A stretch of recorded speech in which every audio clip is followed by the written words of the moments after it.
My name's DJ Watkins. I'm a curator, director of the Gonzo Gallery. I'm here with Axel Livingston, our newest, youngest artist, and the exhibition It Never Got Weird Enough for Me, here at 625 Hyman Avenue in downtown Aspen. Having the idea of my work in the Gonzo Gallery was more of a dream, and I always viewed Hunter and Ralph and these guys as heroes of mine. So when DJ reestablished the gallery, we were in here all the time, and I'm kind of shy. So like some of my friends would be like, "Hey, this guy's a good artist, look at his work." So it kind of just happened over time, and I think one day showed DJ my work, or he saw it somewhere, and he was piqued his interest in a little bit, and so kind of just stemmed from that, just kind of a natural occurrence.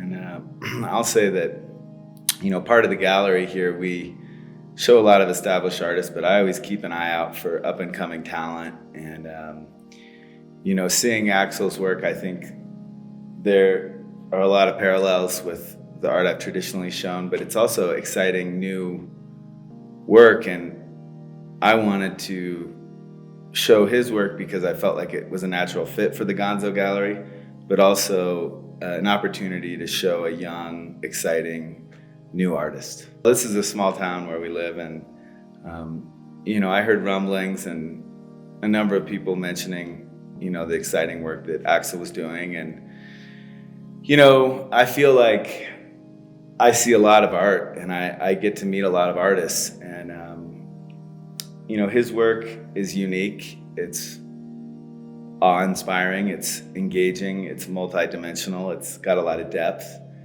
I consider it an honor to be showing Axel's work and being his first solo show. And I'm lucky to have this space and to know cool people and cool artists, and to be able to support young artists when I have the opportunity. This was my first exhibit, so I was obviously biased, and if 5 people came, I would have been content, but I would say it went as good as it gets, in my opinion. I think DJ can talk about that. Yeah, I thought the opening night was stellar. It was community, it was happening, it was fun, there was dancing in the streets. There were young people, there were old people, there were rich people, there were poor people, there were freaks, there were weirdos, there were hedge funders and derelicts, and everybody universally had a good time. So I think, I credit Axel for being kind of a rock star and how he handled the pressure and the family and the friends, and it was easy, it was cool.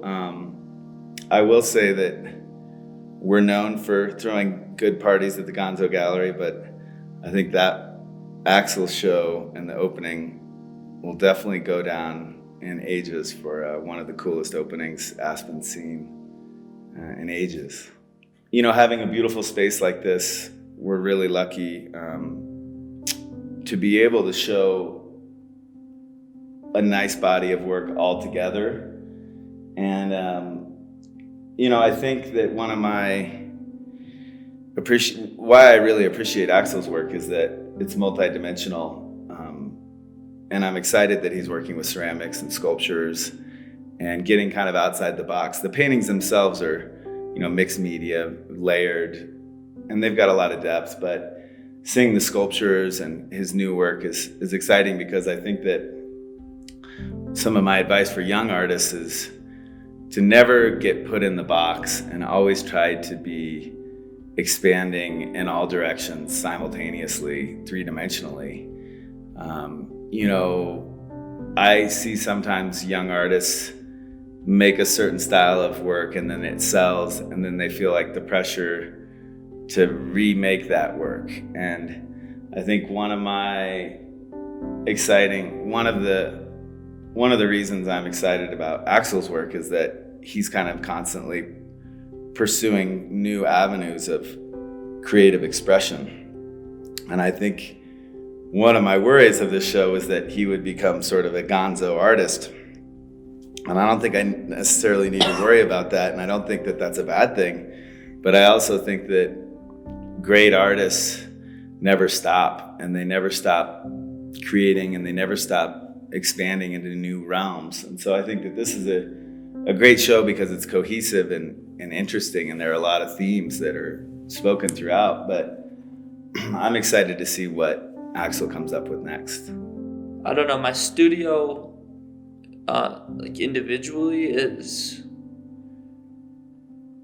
I don't know, I just feel like it's my station, you know. I got all my tools, I have everything I could ever need or want, and I'm able to, you know, act as I wish, and if I want to take a break, I can. And I think that was really new for me, coming from, you know, conventional school classes, and it was just very conducive with the type of work I was trying to paint. And one of the cooler parts of my studio was painting all the pieces individually in there, and then I'd have to move them out because they're, you know, larger, and then seeing them all, you know, in one exhibit and seeing how they correspond with each other was really amazing and mind-blowing. I think you could also zero in on the painting. Isn't one of these kind of a representation? Okay, so yeah, the painting on the back wall, it's called Wasteland is Where I'm Safe, or something of that sort. And I don't know, I consider myself kind of a hoarder to an extent, and you know, one man's trash is another man's treasure really kind of resonated with me these past couple of months, because, you know, go down to Paonia, pick up bones, shotgun shells, and whatever, random pieces of wood. And so my studio really is kind of a wasteland. Like, it kind of looks like a bomb exploded in there, but for me it's organized chaos. And not even chaos, it makes perfect sense to me. I can always find my shit. Great artist studios are always a mess. Yeah, so I was thinking, the dude that owns the studio, Sam Harvey, he at first I had an open studio, so it was just covered by just like a sheet hanging on the doorway. And then my dad helped me build in a closed studio because my work was spilling out and there was paper coming out of the studio. And once it got closed off, then it was all fair game. You know, not once Sam came into my studio and was like, "You need to clean up." He was just like, "Hey, like, well, it seems like you've been in here a lot," which I have. And I would say also one of the exciting things about the event the other night was that Sam Harvey, who gave Axel his space, was here, and as well as Axel's high school art teacher, and then also his grandparents that encouraged him to be an artist, and various family members. And that was one of the cool things about the opening, was that a lot of the people that were very instrumental in helping Axel along the path were here celebrating his success, including his mother. So I'm attending School of Creative Studies in Detroit and downtown Detroit, Michigan. I'm going to be studying fine arts, and we'll see how that goes. I'm excited to get out of my element and, scare myself a little bit. Always felt like I couldn't really do as much street art as I wanted here, and I'm excited to do more of that out there and try to do it in the safest way possible, so I'm not putting my life in danger, because that's what I always, not to go on like a complete tangent, but street artists are risking their lives every time they go out to paint. So I don't know. I'm excited for the future. I'm excited to step into the unknown and see how it spits me back out. So the future is always unknown, but I thought it was funny because people kept saying, "Hey, this can't be it. Can't settle out this." And I was like, "No, that thought never crossed my mind. I view this as the start. View this as, DJ did put me in the races with wind under my wings, and I think that we formed a pretty good connection, and I don't know. I think it's really the art industry, and it's ever expanding, and I think that it's really cool that we can work off each other and kind of build each other up in certain ways.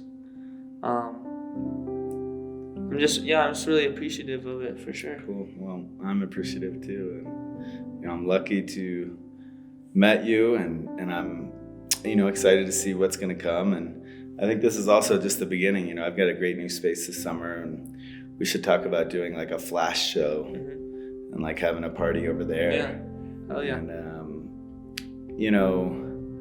I think that it's been an honor. So. For me rock too. and roll, brother. That's mutual. So in terms of advice, I would just say to be true to yourself, and never stop exploring, and never settle for the mundane. Push yourself, and if you're tired of doing something, don't do it anymore. Do something else. So, and I like that idea of, paintings can sit for a while, and sculptures can sit for a while, and then you can revisit them when you've got a new perspective. And, I'd also say that there's no pressure. I think that putting on a solo show and having the entire community here can be a little bit of pressure, but I think my advice would be that, do what you love and enjoy it, and then you don't have anything to worry about. Thanks. Yeah, rock and roll.